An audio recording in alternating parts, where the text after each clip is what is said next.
Morning, everyone. The second session of the 14th NPC will have the second Ministers' Corridor, and we have invited 5 ministers to take your interviews and to respond to the concerns of the society. They come from the MIIT, Mr. Jin Zhuanglong, Minister Jin Zhuanglong, Minister of Civil Affairs, Mr. Lu Zhiyuan, Minister of Ecology and Environment, Huang Yingqiu, and Minister of Transport, Mr. Li Xiaopeng, Minister of State Administration for Market Regulation, Mr. Luo Wen. Now let's invite the first Minister of Industry and Information Technology.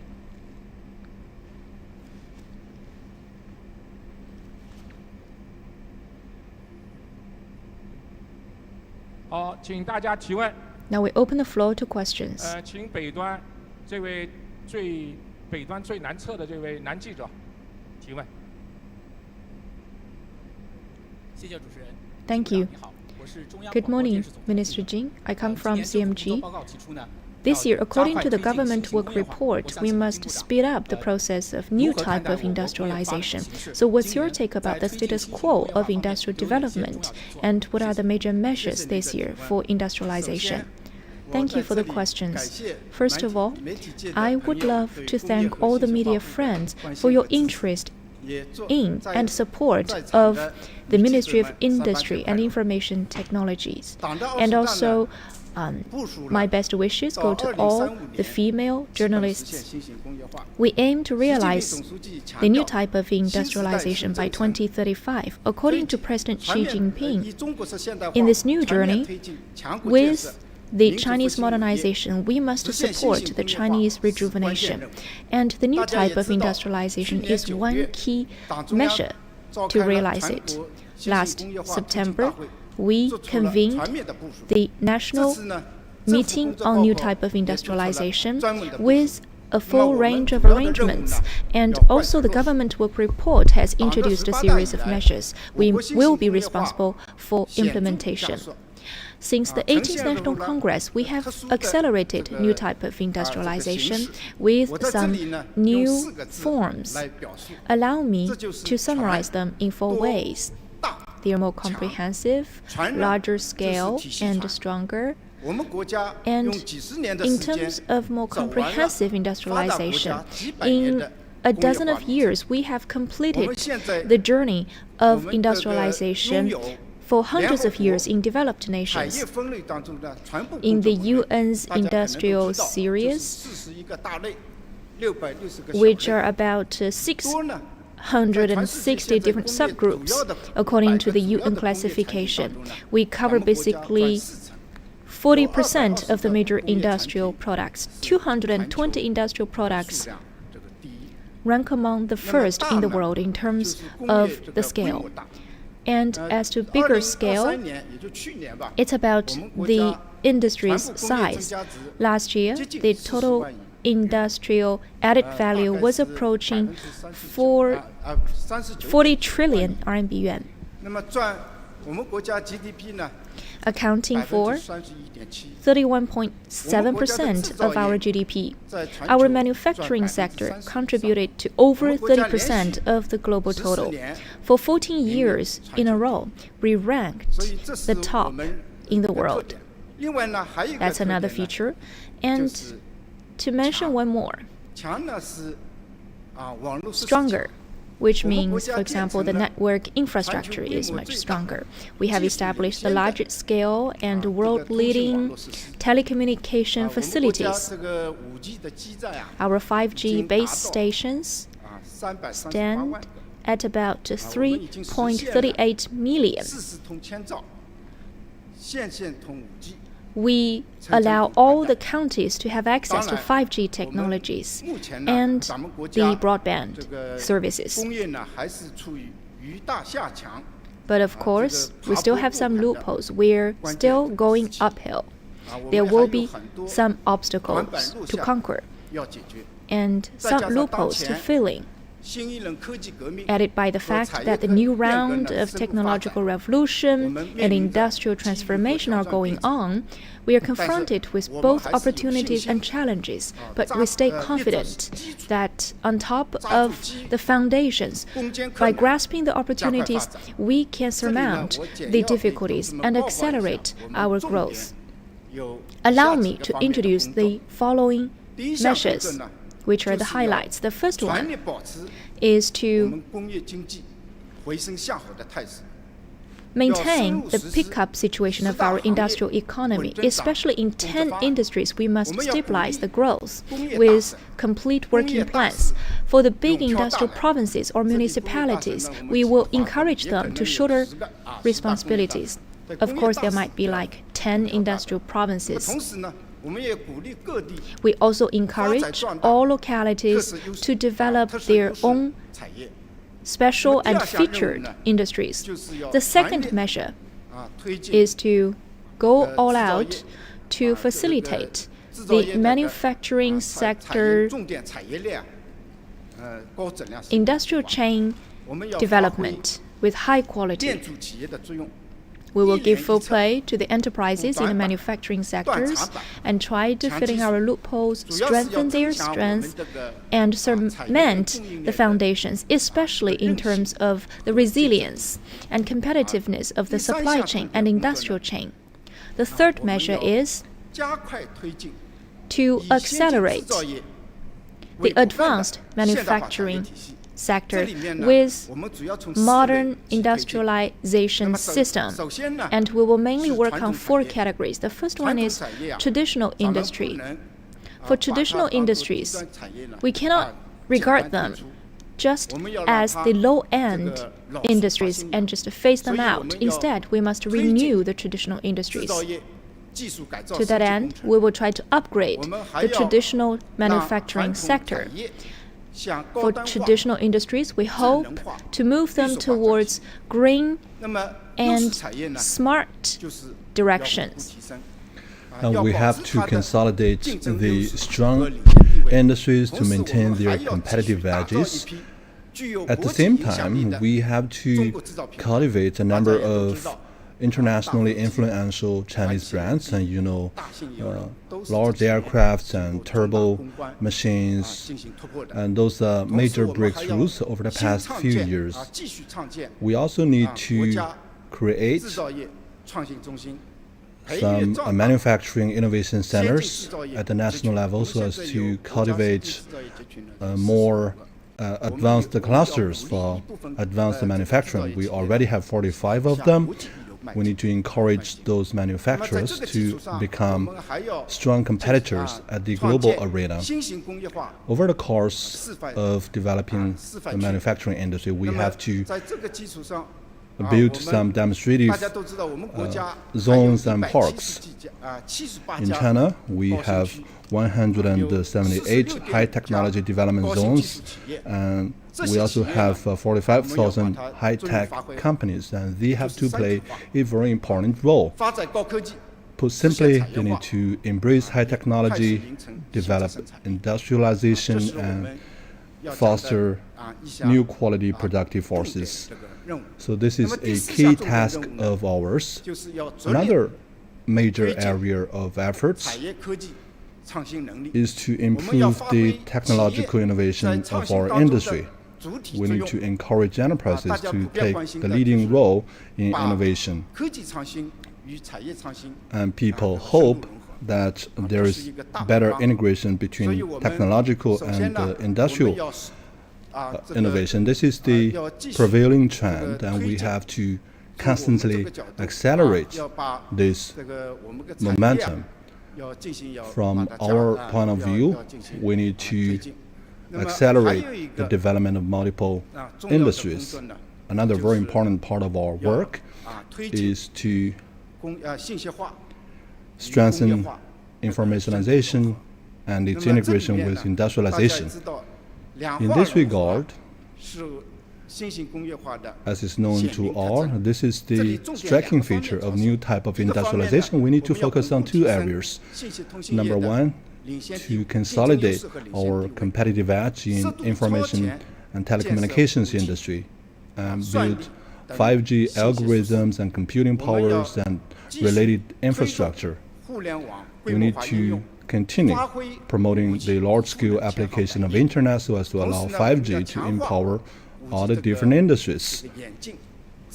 Additionally, we have to strengthen research and development of 5G, and in the meantime, we have to step up research on 6G.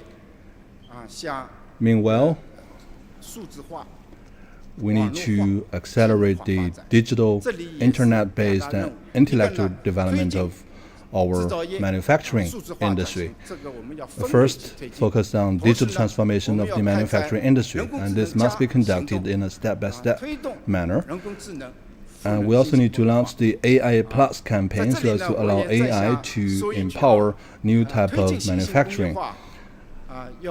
Regarding new type of industrialization, we need to deepen reform and expand our openness. And that is why China has removed the restrictions on the quota of foreign capital in the fields of manufacturing. We have plans to roll out pilot programs on providing additional services on internet. Next question, please.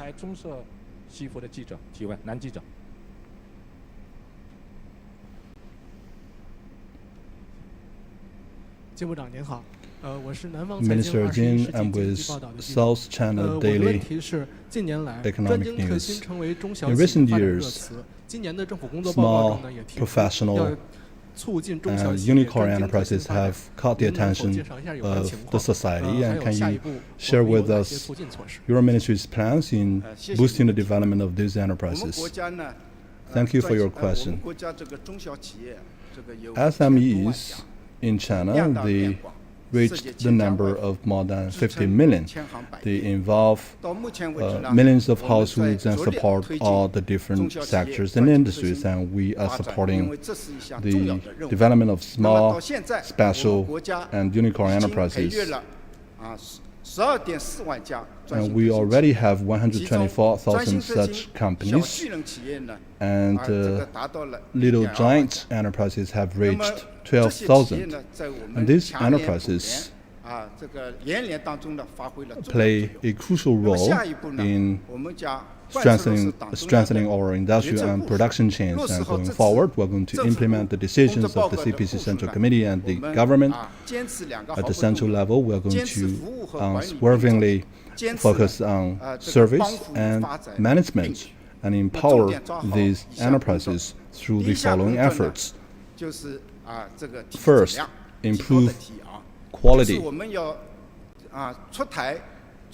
We will formulate rules to enhance the high-quality development of special, fine, and high-tech enterprises so that they can truly enhance their quality of development.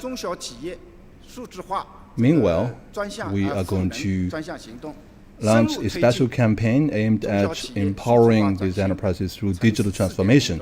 The city-level pilot programs will be rolled out, and at the central government level, for 3 consecutive years, we are going to support more than 40,000 small and medium-sized enterprises in their digital transformation campaign. Second, optimize our environment. We're going to implement the SME facilitation law, make sure that all the provisions are put on the ground in the fields of talents, recruitment, digital transformation, and land utilization. We will play a supportive role. And third, strengthening our services. This means we are going to strengthen and improve the service system for SMEs. By working with competent authorities, we are going to launch a number of campaigns to serve the small and medium-sized enterprises. We also have a SME foundation for China. We need to leverage this fund to support the business activities of SMEs. Additionally, we need to strengthen the exchanges and communications between different SMEs. In this regard, we are going to allow the leading enterprises to play a dominant role so as to support SMEs. The government will create platforms allowing large, small, and medium and macro-sized enterprises to play a better role. This year, we are going to create 100 SME industrial clusters, and we already have 200 of these. Thank you very much to Minister Jing. Now let's invite Minister Lu Zhiyuan from the Ministry of Civil Affairs.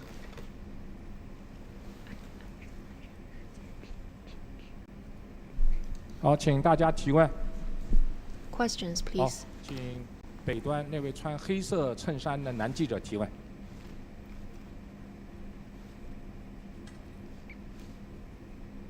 谢谢主持人，我是法制日报的记者。 Thank you.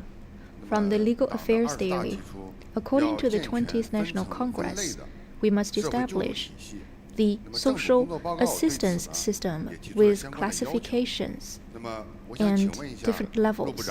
So my question to Minister Lu is that this year, how will the Ministry of Civil Affairs implement that work? Thank you for the question. Social assistance is one measure to guarantee the basic lives of the people with difficulties. According to General Secretary Xi, for the people with financial difficulties, we must pay special attention to them and care for them. Last October, the Ministry of Civil Affairs and 10 other ministries published the document about the dynamic monitoring of the low-income people in order to improve such a social assistance system with diversified levels and categories. Speaking of the categories and different levels, they mean that we will divide the people with financial difficulties into different levels. For example, the first layer is about those with the social allowance, and then the second layer is about the peripheral group, which has about 1.5 times of the subsistence level. The third one is that the household income is lower than the disposable per capita income locally. As to the categorized social assistance, it means that for different levels of subjects, we will carry out diversified social assistance measures. For the first level, the people with the social allowance, we must benefit them with different special assistance programs and social security programs. For the second and the third levels, though they do not enjoy the subsistence allowance, they can enjoy some other dedicated social assistance support, like in the fields of employment, education, healthcare, and homes. For example, if they do not have a house, they could apply for affordable housing. If their children couldn't be educated, they could apply for the educational assistance.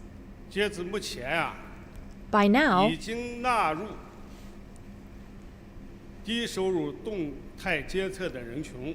the group of people listed in the dynamic monitoring was about 66 million. And 40 million people enjoy the subsistence allowance. 4.72 people belong to the especially difficult group. 7 million people enjoy the temporary social assistance programs. For the next step, we will carefully execute the requirements in the government work report by improving such a social assistance program with different categories and levels. And the following will be the major measures. The first one is we must locate the targeted groups of population with our help through big data technologies.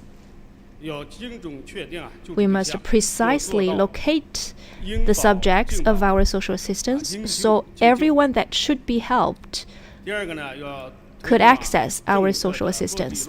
Secondly, we must execute the policies to the full. So the policies could play their role in a timely fashion. Especially, the sound policies must be put into effect.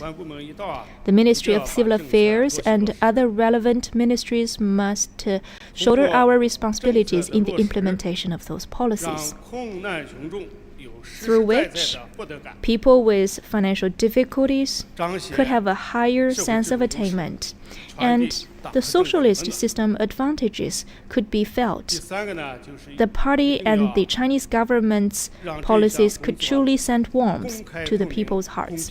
Third, we must ensure transparency, fairness, and equity. Social assistance relies heavily on the policy measures and is highly concerned by the whole society. So it is a matter of social justice. We must ensure highly fairness and equity and transparency in our execution. So we must send out the notification to the public. And meanwhile, we must allow different types of illegal behaviors to be corrected so that we can maintain the basis of social equity. Thank you. Next question, please.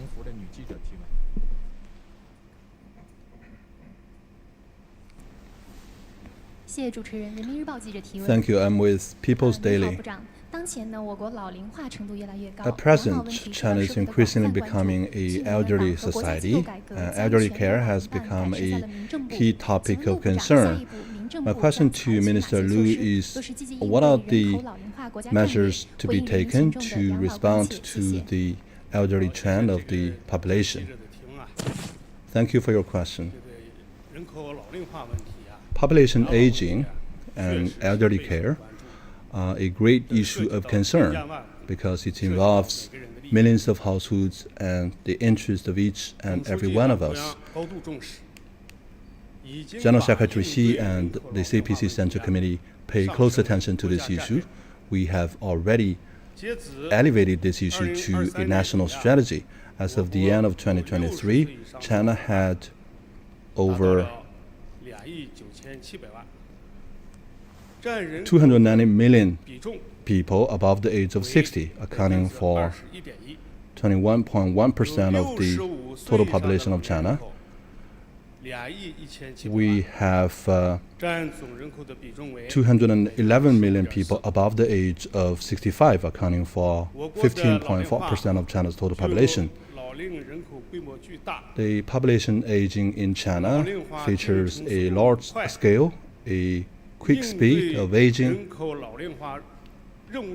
and also an arduous task of response.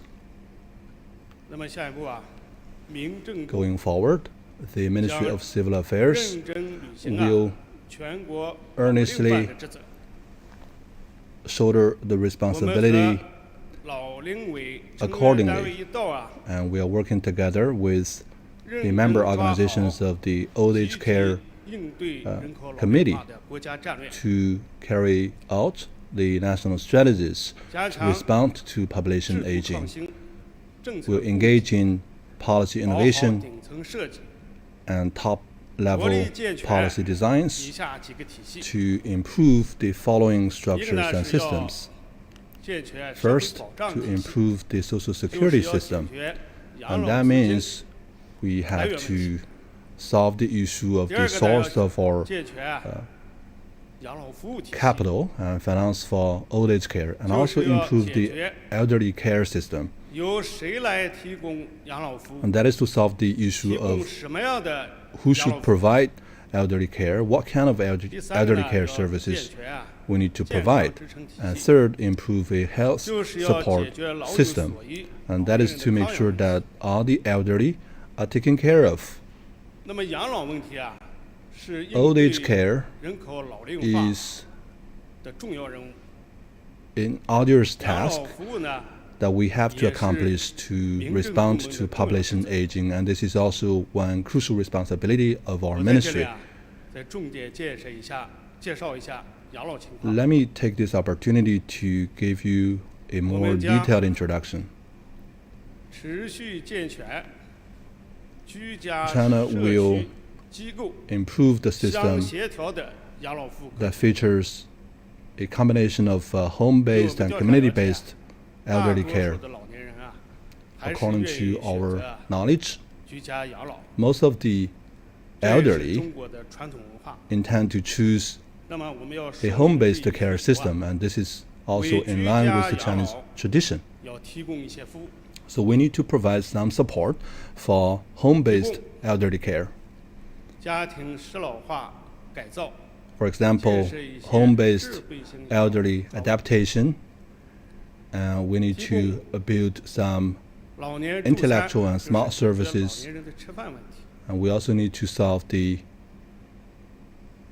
catering issue related to the elderly. We encourage old age care organizations to provide doorstep services. In particular, for those elderly who have lost their children, we need to establish a system of regular visits and care. For the community, we need to follow through the government work report this year and strengthen urban, rural, and community service network. In particular, we have to vigorously develop old age care institutions at the community level, such as building elderly activity centers and cafeteria for the elderly, so that senior citizens are entitled to old age care services at their doorsteps, and within their community they can enjoy some convenient services. For institutions,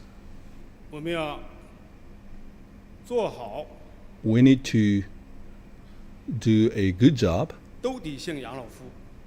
in holding the bottom line and provide some basic old age care services, and that has to do with vulnerable groups and senior citizens in a city and in villages, and also those who have lost their physical ability.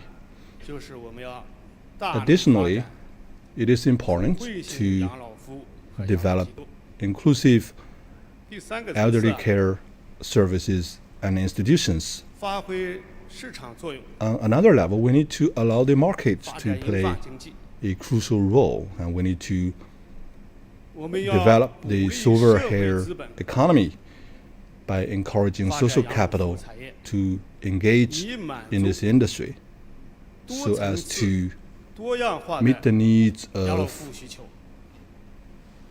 different layers and levels of the society. At the same time, we need to build a society that is friendly to senior citizens. And this means we have to advocate the fine tradition of the Chinese nation in filial piety, in respecting senior citizens, in caring for the elderly and supporting them, and also safeguard their legitimate rights and interests, and make sure that all those preferential policies are put on the ground. We have to create favorable conditions to allow senior citizens to participate in social life and contribute to social progress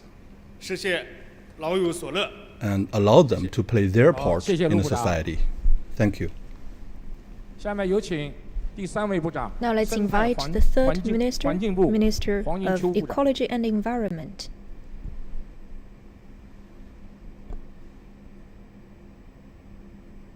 Now we open the floor to questions.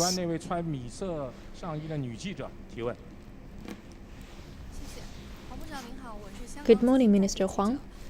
I come from Hong Kong. From Zijing magazines, ecological improvement is witnessed by the whole society. People could see that the weather conditions have been improved. So what's your take about the achievements made about ecological protection? And what's your plan for this year from the Ministry of Ecology and Environment? Thank you for the questions. And please look outside at the sky. It's very blue. Speaking of PM 2.5, to be honest, I feel reassured and relaxed standing here now. Premier Li Qiang used to say that we must steadily improve the ecological environment. And he spoke highly about the achievements made. In 2023, it was a challenging year for our work. We faced many difficulties. Speaking of the air quality battle, after the smooth transition in COVID-19 measures, the economic recovery led to more pollutants emission. That was a huge pressure on air quality. In addition, last year, we had unfavorable meteorological conditions. In 2023, we had a new round of El Niño cycle with the rising of the average temperature. There may be stage-by-stage change of the cold air and hot air. And from northwestern part and Mongolia, there might be the cold spree influencing China. And we have witnessed 17 times strong sandstorm last year because of the external influence, which was the highest in a dozen of years. And our air quality was sacrificed by about 3.3 percentage points. The high temperature, high humidity constitute as the unfavorable conditions, which may lead to a large scale of smog, and PM 2.5 will rise up because of that by about 1.1 mg. So together with the other ministries, we took some effective measures to have some counter effect. For example, the emissions improvement policy last year, we reformed the iron and steel industry in terms of emission reform by about 200 million tons, which was the combination of the previous 3 years. And in the rural areas, we also reformed the heating systems in about 2 million households. Nationwide, the lightweight passenger cars emission standards were reformed as well, with more stringent monitoring. And we solved about 87,000 community-level environmental issues. Those measures reaped very fruitful results. So we were very active in improving the environmental quality, especially air quality. Speaking of air quality last year, PM 2.5 was only 30 mg on average locally, and we are steadily improving and progressing. During the COVID-19 years, that average number was about 1 mg lower.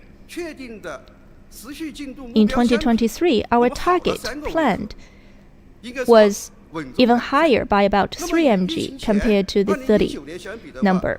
And compared to 2019, we registered even bigger improvements. In 4 years, PM 2.5 has been decreased by about 16.7%. If you look at the environmental quality, it's more reassuring. Last year, In terms of the water resources, we have been outperforming the 14th five-year plan. And in the Yellow River, the water quality have been kept at a high level. So I will not list them one by one. 2023 was extraordinary, and our motherland is ever more greener. Looking into 2024, according to government work report, our ecological environment must be continuously improved. We will execute the policies and arrangements of the CPC Central Committee to reduce pollution and improve ecology. With high-quality protection, we can better support high-quality growth. And there will be some highlights for this year. First, we will deepen the battlefield of the pollutants control. With higher standard, we could win this battle nicely. In terms of air quality improvement, water environment improvement, water ecology, recovery, the rural area reform, as well as some dangerous areas control, we will make some flagship results so as to open a new chapter for a beautiful China. Second, we will focus on the regional strategies to implement the beautiful China policy. For example, we will go to the provinces, cities, and villages, the Gulf area, and the river banks to improve the environment. Third, we pursue high-quality development to hit the targets of decarbonization. By reducing emissions and especially carbon emissions, we will optimize the transportation system with stricter regional control. We will actively build a carbon emission market, especially the greenhouse emission reduction trading system, so as to support green decarbonization. Finally, we will enhance our monitoring and protection of the ecosystem. We will take efforts to promote China's ecological stability, sustainability, and diversity. Thank you. Next question, please. 南端这位穿米色套装的女记者提问。谢谢主持人。 Thank 成 you. 都商报红星新闻记者提问。 Chengdu 黄部长 Business 好 Daily and Red Star 近年来， News. 媒体报道了多起第三方环保服务机构 There 弄 have 虚作假 been 问题。 media 生 reports 态 of 环境部去年也多次采取私不两直方式赴地方检查， illegal 推动 behaviors 各 of 地开展 third-party 第三方 evaluation 环保服务机 organizations, 构 and the 弄虚 ministry 作假问 has 题专项 launched 整治。 a 请 special 问目前整 campaign 治效 fighting 果如何？ against 今年还有 illegal 哪些工作 behaviors 安 of 排？ third-party 谢谢。 organizations. So what are the results and what are the new measures planned? Thank you very much. I used to live in Chengdu for 30 years and I feel very close to the city of Chongqing. Environmental evaluation is a basic work in the fields of ecological preservation. In recent years, there have been media reports that third-party environmental evaluation institutions are falsifying data. And there are multiple types of fraudulence in these fields. For example, when they are formulating reports, they falsify data, they falsify signatures, they change the samples, and also change the location of surveillance cameras. They also falsify the parameters of computers. Even worse, some of them are using hackers to hack into the system of the ministry, which is very severe a violation. And those violations are becoming more and more professional, and they are scaling up their efforts. And for these illegal behaviors, I would characterize in a way that they have disrupted the legal market environment, they have undermined the public trust in the government, and also harmed the interests of the public, and we have to say no to these illegal behaviors. Since the 14th five-year plan, we have worked together with the Supreme People's Court, the Ministry of Public Security, and the Administration of Market Regulation to fight against falsification and fraudulence of third-party evaluators. And we have launched a number of supervisions using big data, regulation, and other high-tech means to cope with third-party fraudulences. And we have made important breakthroughs. To summarize, number one, we have identified some typical cases. Over the past 3 years, we have identified 2,260 third-party evaluation organizations who have engaged in illegal behaviors. And more than 600 cases have been submitted to the judicial system. And we also disclosed more than 400 such cases. We also cracked down on the cases of 4,255 companies, and more than 930 cases have been submitted or transferred to the judicial system. And this also includes the Jinghua case in Shandong, the vehicle case evaluation in Guangdong, and those public disclosures have served a very important role in deterring such illegal behaviors. Additionally, we have built a integrated supervision mechanism which improved the efficiency of our law enforcement activities, and we're working together with the Ministry of Public Security, the Supreme People's Court, and the Supreme People's Procuratorate to jointly launch a law enforcement mechanism. We engage in regular exchanges and joint efforts and law enforcement campaigns to effectively improve the efficiency of law enforcement activities. I mentioned about the Jinghua company of Shandong, which is a fraudulent company who falsified the signature of evaluators and issued wrong environmental evaluation reports. Over the years, this company has falsified 48 such documents and over 879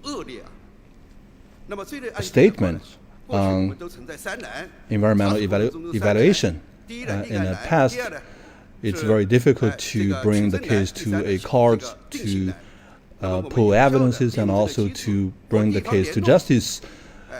In light of this, we worked together with local governments and solved these pain points. And for this case, 4 of the perpetrators have been sentenced. On the other hand, after establishing this joint supervision mechanism, we have cracked down on a lot of the illegal behaviors, and we also improved our system.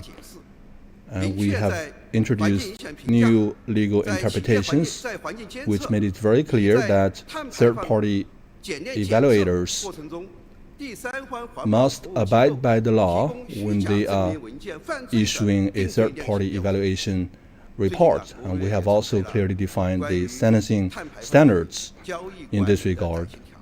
And only recently there was a regulation on cracking down falsification in carbon trading data. And we have clearly defined the punishment standards for perpetrators.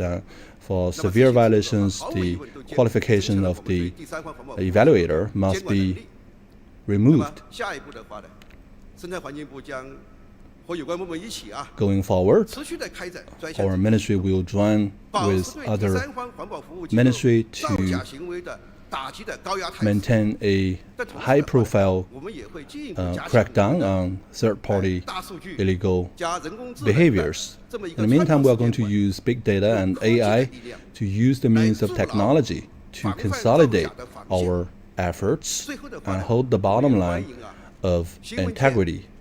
Last but not least, we welcome friends from the media and all the journalists to play your part as supervisors and work together with us to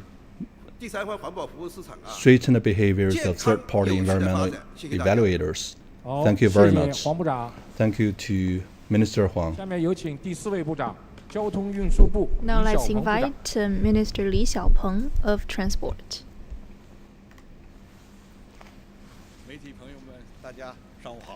Good morning, everyone. 好，请那个 Questions, 北端那 please. 位穿紫色套装的女记者提问。好的，谢谢主持人。 Thank you. 香港大公文汇传媒集团记者提问。3月5 From 日 Hong 呢， Kong. 春运是刚刚结束啊。我们想 On 请 March 问 the 部长， 5th, 今 the 年 Spring 春运 Festival 的人员 traveling 流 was 动量 basically 大概有 finished. 多 So 少？ what's 那么今年的 about 春运又具备哪 the 些特 number 点呢？ of 谢谢。 population flow during the Spring Festival, and what are the highlights this year during the Spring Festival in terms of traveling? Thank you for your interest in the Spring Festival transportation. It's just finished, and it started from January the 26th until March the 5th, lasting for 40 days as before, and there are several differences as follows. First, the population flow was a historical record. In 40 days' time, the trans-regional population flow registered 8.42 billion, a year-on-year increase of 9.8%. Compared to 2019 before COVID-19, that was an increase of 7.1%. And it's a new record. Second, the main transportation method is self-driving. In 40 days' time, the number of self-driving was 6.7 billion, accounting for 80% of the total.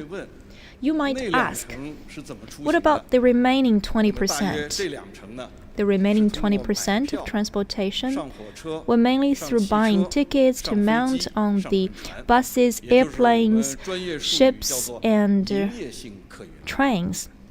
They are the so-called operating passenger flow. Third, active response to the poor weather. During the 8 days of the Spring Festival, in general, the weather conditions were premium, favorable for traveling. But before and after the holidays, we had 2 rounds of cold spring, and that was about 20 days in total.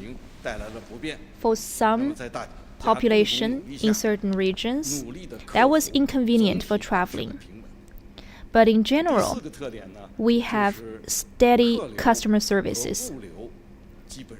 Fourth, the logistics and the passengers had been transporting smoothly. People have better experience, and we have maintained smooth circulation. So in general, we tried to manage the convenient and flexible transportation. During the 40 days' time, we try to present a new China with vitality and efficiency in terms of transportation. Of course, we have made a lot of efforts to prepare for the 40 days on behalf of the Ministry of Transport and all the cages and staff members in this sector. I would love to thank you for your support, and also I would love to thank the journalists for your monitoring and your interest. We know clearly that there are still some weaknesses in the transportation management during the Spring Festival. For example, a long waiting time, the information latency, and in the bad weather conditions, there might be some influence over traveling. So we must have quicker response. And in the highways, the charging poles were not sufficient. We pay high attention to these issues. Now we are summing up the issues so as to better refine our measures. In the future, we will try to improve the service level of comprehensive transportation methods so that both the passengers and the commodities could flow smoothly. Next question. 南端这位浅色这个上衣的女记者提问。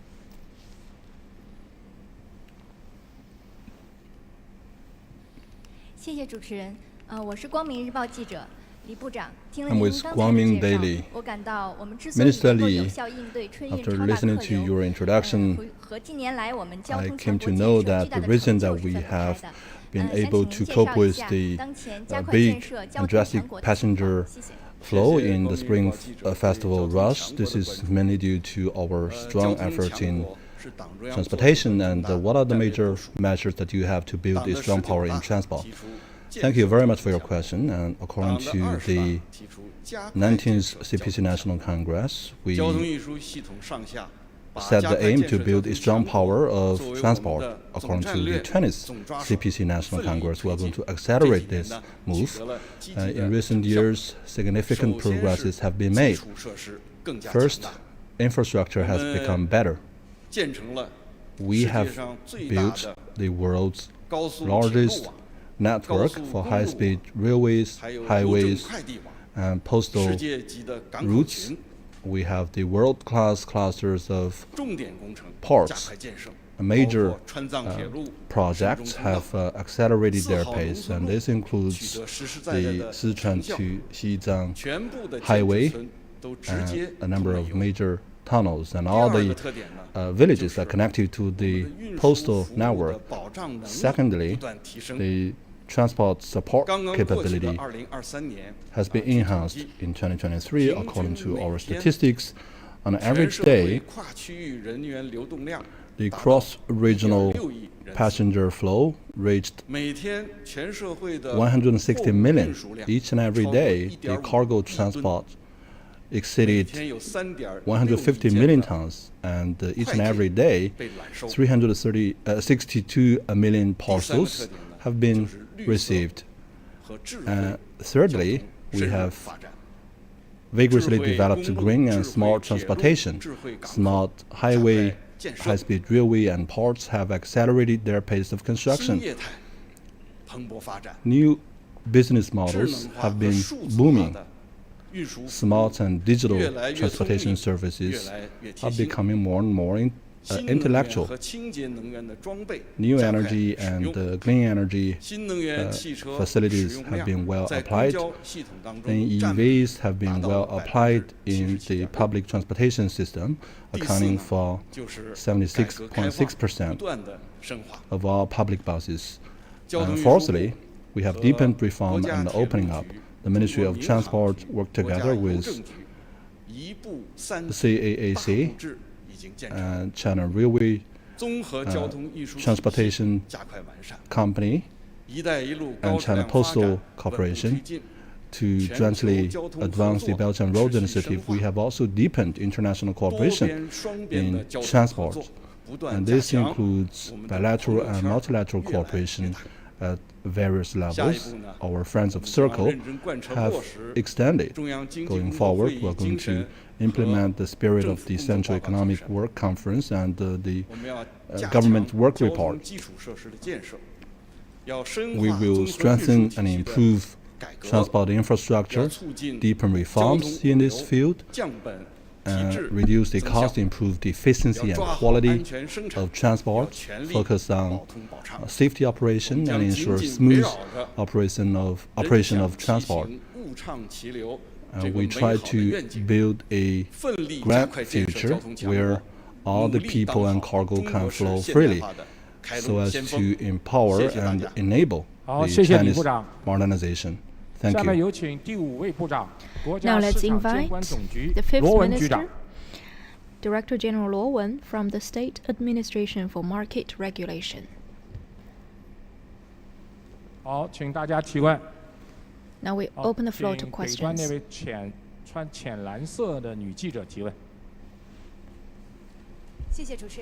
Thank you. Good morning from Shandong Broadcasting and TV.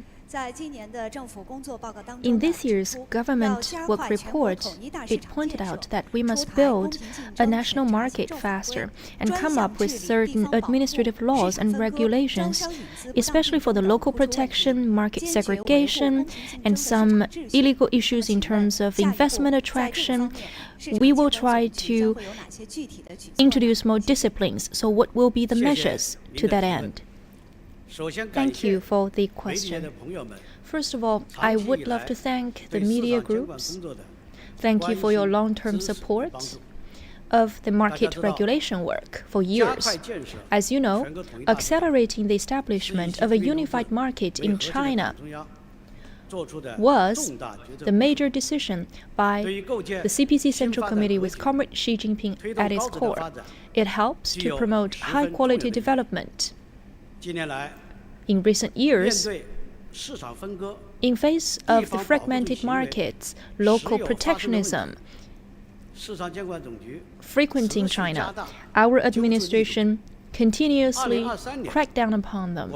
In 2023, in different localities and departments,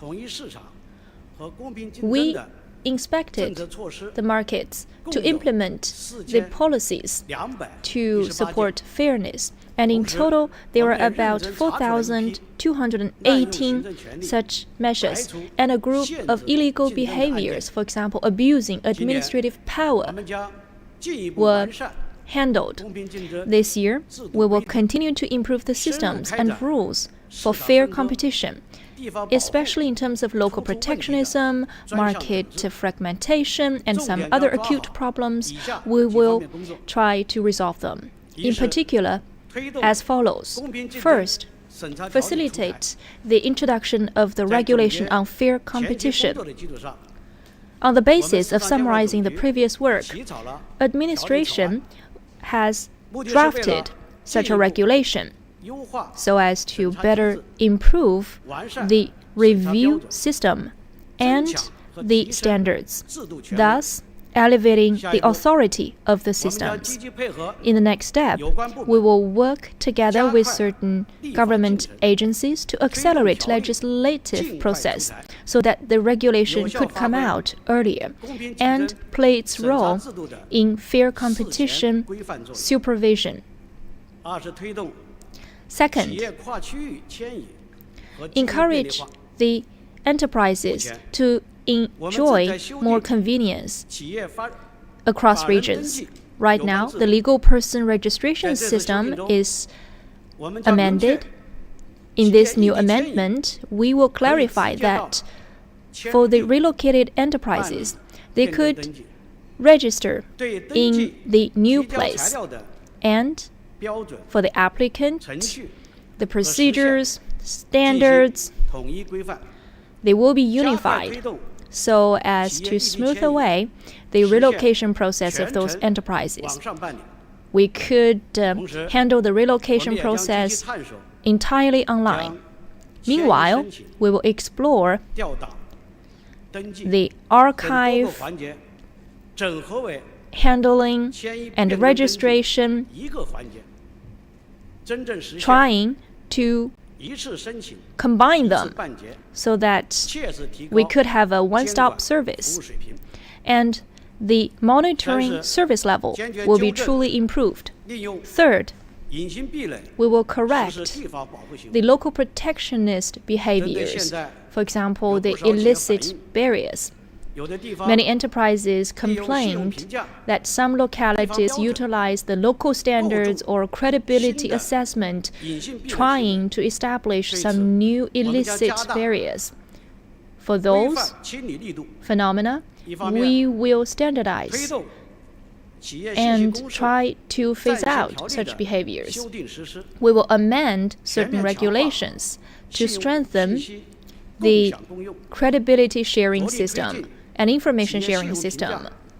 The credibility assessment of enterprises will be fairer and more allied. In addition, we will also carry out local criteria reassessment to standardize the utilization and formulation of local criteria, and to forbid the local criteria to obstruct the local products free flow. And finally, we will step up our supervision locally and law enforcement. In some localities, there will be some unfair competition to be seen. And for those cases, we will step up our law enforcement so as to respond to the concerns of those enterprises, especially in the bidding process. And also, we will establish a reporting system for those cases. We will try to have more interviews with those parties in order to correct such illegal intervention behaviors. And we will take into consideration of the interests of those legal persons so as to offer them a fair playing field. Thank you. 好，请继续提问。 Next question, 这个 please. 南端靠南边的这位穿裙子的女记者提问。谢谢主持人。 Thank 中国人 you. 大全媒体记者提问：罗局长您好。 Convergence 质量和标 media 准工作 of 与人民生活、 NPC. 社会生产息息相关。 Quality and 去 standards 年 are 12月 closely 召开 related 的 to 中央 people's 经济工作 lives. 会议和 The 今年的政府 Central 工作报 Economic 告 Work 都提 Conference 出， last 加 year 强 and 标准 this 引领 year's 和质量支 government 撑， work 增 report 强产业 both 链、供应 stress 链 the 韧性和 importance 竞争 of 力。 quality and 请问 standards, 市场监 and 管总 also the 局在这一 resilience 方 and 面有 competitive 哪些 edge 工作 of 打算？谢 production 谢。 chain and supply chain. And do you have any plans in this regard? Thank you for your question. CPC Central Committee and the State Council pay close attention to quality and the standards-related issues. In recent years, we have formulated the national plans on standards and quality. And these are two normative documents for our work. With efforts from all sides in 2023, China's manufacturing industry had the quality competitiveness index of 81.59, and we have issued more than 2,900 national standards. And for major services, the level of compliance with international standards has reached 96%. And this means that the quality and standardization efforts of China have claimed a new height. In this year, we are going to earnestly implement the spirit of the Central Economic Work Conference and continue to follow through the two normative documents. In supporting quality enhancements, we'll focus on three efforts. First, select a batch of leading enterprises with renowned quality so as to highlight the role of quality in boosting an enterprise, and this will be focused on information telecommunication, new energy vehicles, and other fields. We're going to select a number of leading enterprises with great quality, and we'll also organize exchanges amongst high-quality enterprises so that more enterprises can follow the example of these successful companies and improve their quality through technological breakthroughs and win the market through quality. Second, we're going to select a number of representative programs where quality has enabled and empowered the production and supply chain. We're going to focus on integrated circuits, quantum information, and other key industries to select a number of key programs where quality has empowered the production chain. In this process, we're going to mobilize quality survey and investigatory tools and means to constantly drive the increase and enhancement of quality. Third, we're going to select a number of cities, townships, and counties with high quality so as to highlight the role of quality in enhancing sustainable urban development. In this process, we're going to launch a comprehensive quality assessment standards for